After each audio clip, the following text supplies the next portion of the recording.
1967, Flint, Michigan. A town built on car factories, routine, and the modest hope that nothing surprising happens this week. Then the Who roll into town. This is not a band you invite if you want your building to stay upright. Keith had just turned 21. For most people, that's the first legal drink. For Keith, it's the beginning of an international liability. He'd been banned from so many hotels in England that checking in anywhere basically required diplomatic immunity. Managers didn't travel with him. They tried to time travel to the next disaster. The hotel is one of those lifeless American blocks. Brick walls, buzzing fluorescent lights, and the pool that only children and insects dare enter. It's the kind of place booked by traveling salesmen, accidental tourists, and families who gave up on joy years ago. By midnight, it looks like a failed peace agreement between alcohol and furniture. Roadies wander through hallways carrying amps nobody needs.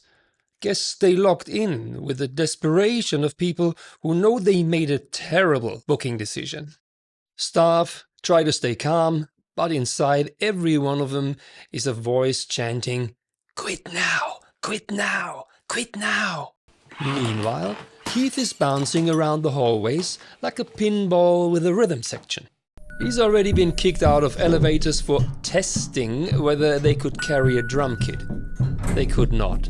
If you share the floor with the Who, your alarm clock was trauma. The party begins. Not gently, not sensibly, more like the building is being used to test the limits of human regret. Music is blasting, bottles are exploding, someone's dignity is missing. And in the middle of it stands Keith, buzzing with the kind of energy that usually comes with a hazard warning. He puts on a specific grin that appears right before he upgrades chaos from bad idea to local legend. That grin appears the moment someone hands him car keys. This is the point where history could have gone a different way if just one person had said no. Nobody did. Outside sits a Lincoln Continental, 4,000 pounds of Detroit steel, about the size of a German tank. Keith looks at it and sees destiny. A stupid, preventable destiny. He gets in. The engine growls to life like it knows it deserved better.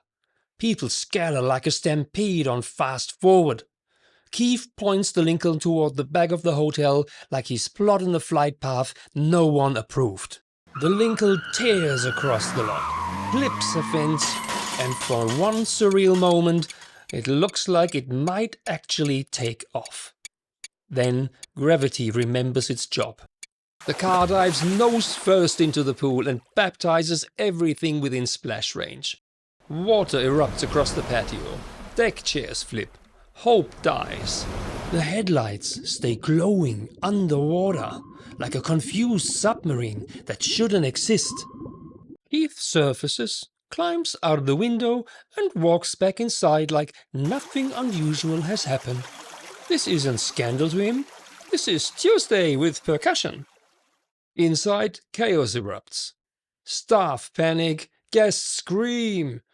Someone is still trying to understand how a Lincoln replaced their pool float. The pool filter gives up immediately. Managers start calculating the damages and realize they're not paid nearly enough for this. By the end, the bill's big enough to buy half the hotel. The insurance paperwork reads like a cry for help. Vehicle, pool, drummer, clarify. Meanwhile, the story is already escaping the area code.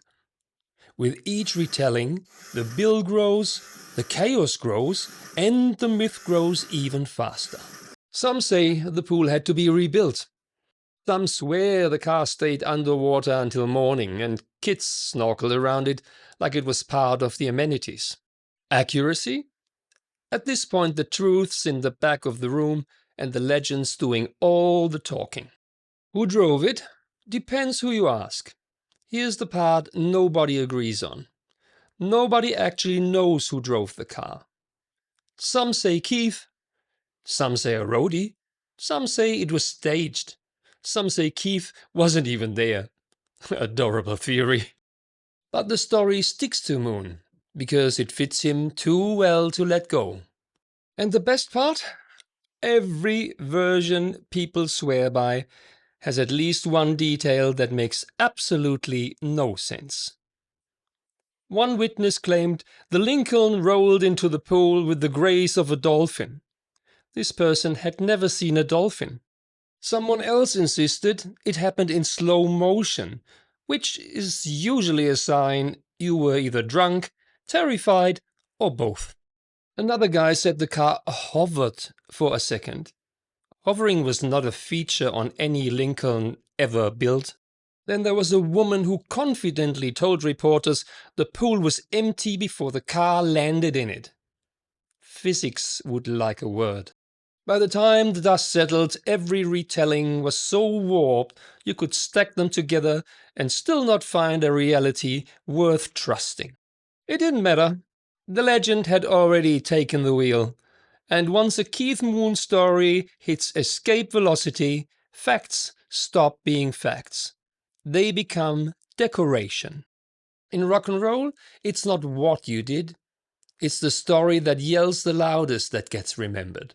Keith Moon, drummer, chaos engine, accidental commander of a car-shaped submarine.